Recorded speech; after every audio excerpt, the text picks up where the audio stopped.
Hello friends, welcome back to my channel मिसी Nirmala blogs में आपका स्वागत है। आई होप आप सभी ठीक होंगे। तो आज हम यीशु मसीहा की प्रार्थना कैसे होती है बाइबल के थ्रू, तो हम आपको दिखाते हैं और एंजॉय कीजिए।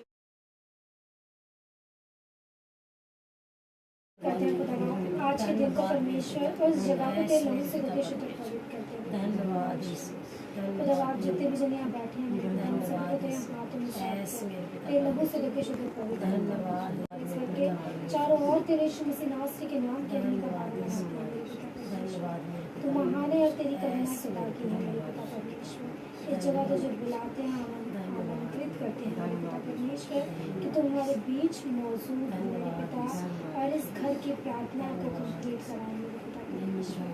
बाबा, जब हर संडे को परमेश्वर हर महीने के दूसरे संडे को जब इस जगह प्रार्थना होती है मेरे पिता, तो खुदा परमेश्वर इस घर में आशीष का काम कर मेरे पिता, इस घर में बरकत का, इस घर में सारी तकलीफें परमेश्वर, जितनी भी बेचैनी है खुदा, जितनी भी प्रॉब्लम्स है तेरे यीशु मसीह नासरी के नाम से इस घर को, इस प्रॉब्लम्स को आज्ञा देते हैं परमेश्वर, तेरे यीशु मसीह नासरी के नाम से निकल जाए परमेश्वर।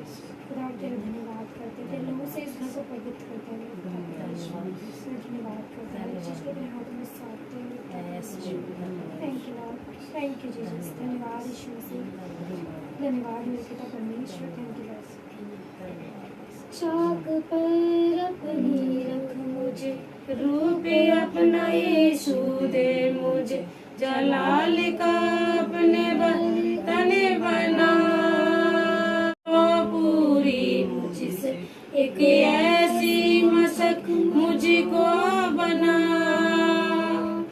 फरियाद है तुझसे खुदा, मुझको उठा मुझको बना, फरियाद है तुझसे खुदा, मुझको उठा मुझको बना, भर दे रूह से अपनी सामर्थ्य से, पंखों में छिपा प्रभु पंखों में अपने छिपा, मिट्टी में जाने हूँ मुझको उठा ले, हाथों से अपने बना, प्रभु हाथों से अपने बना,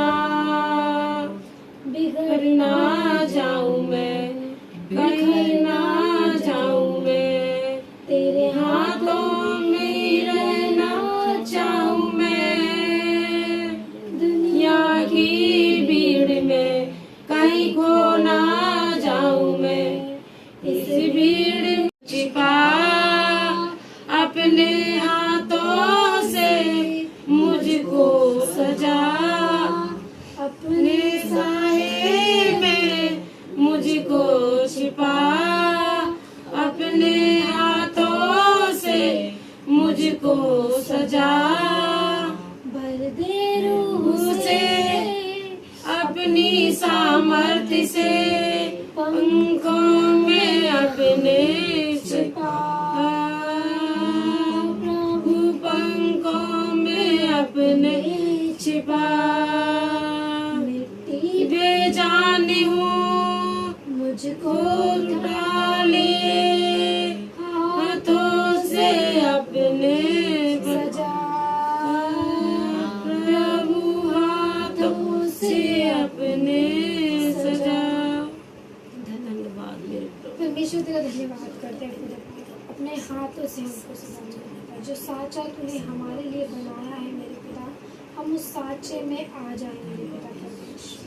खुदा बाप, हम तेरे बर्तन हैं और तू हमारे कुम्हार परमेश्वर, तू हमें बहुत ही अच्छा आकार देने पे है पिता परमेश्वर, तू हमें हर एक कदम पे बता रहा है कि हमें क्या करना है परमेश्वर, तू हमें बदल रहा है, हमारी आदतों को बदल रहा है मेरे पिता परमेश्वर, तू हमारे अंदर वो अच्छाई डाल रहा है खुदा जो तेरे अंदर है मेरे पिता। स्टार्टिंग से लेकर एंडिंग तक की प्रार्थनाओं को खुदा तेरे हाथों में देते हैं मेरे पिता, पर इस प्रार्थना को तेरे लौटे पुत्र यीशु मसीह नासरी के नाम में होकर मांगते हैं, सुनना और कबूल करना, आमीन। हालेलुया।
धन्यवाद यीशु, धन्यवाद मेरे प्रभु, और जब आगे का समय बचा धन्यवाद यीशु, परमेश्वर से तेरे हाथ में खुदा आज का जो भी वचन धन्यवाद मेरे से पिता सीखने वाले बने मेरे पिता परमेश्वर। ऐस मेरे खुदा उस वचन के द्वारा धन्यवाद गलतियां सुधारने वाले ऐस मेरे परमेश्वर खुदा धन्यवाद करते हैं परमेश्वर के हाथ में सौंपते हैं पिता परमेश्वर और इस प्रार्थना को तो लौटो प्रभु से नासिक नाम में सुनना और कबूल करना आमीन। धन्यवाद। हालेलुया। हाँ जी निकाल रखा है ना, अच्छा पेज मोड़ दिया आपने। यीशु को स्वीकार या अस्वीकार करना। जो कोई मनुष्यों के सामने मुझे जो कोई मनुष्य के सामने मुझे मान लेगा उसे मैं भी अपने स्वर्गीय पिता के सामने मान लूँगा, पर जो कोई मनुष्य के सामने मेरा इनकार करेगा उससे मैं भी अपने स्वर्गीय पिता के सामने इनकार करूँगा। क्या हमने यीशु मसीह को स्वीकार किया है? स्वीकार करना, विश्वास करना और मानना तीनों अलग चीज है। विश्वास, जो हम विश्वास से जब प्रार्थना करते हैं परमेश्वर हमारे लिए काम करता है। मानना, हाँ हम उसको मानते हैं, हम किसी और को, लेकिन पूरी रीति से क्या हमने उसको स्वीकार किया? कर लिया आपने स्वीकार, उसको पूरी रीति से स्वीकार किया? ठीक है, आगे बढ़ते हैं। फिर आप बताना मुझको पूरी रीति से स्वीकार किया कि नहीं किया, ठीक है? ठीक है, हमने मत्ती का 10 का 32 वचन पढ़ लिया। अब हम पढ़ेंगे लूका का 12 का 8 से पढ़ेंगे, ठीक है? उसमें भी यही लिखा है, यीशु को स्वीकार या अस्वीकार करना। मैं तुमसे कहता हूँ, जो कोई मनुष्य के सामने मुझे मान लेगा उससे मनुष्य के सामने मेरा इनकार करे उसका परमेश्वर के स्वर्गीय दूतों के सामने इनकार किया जाएगा।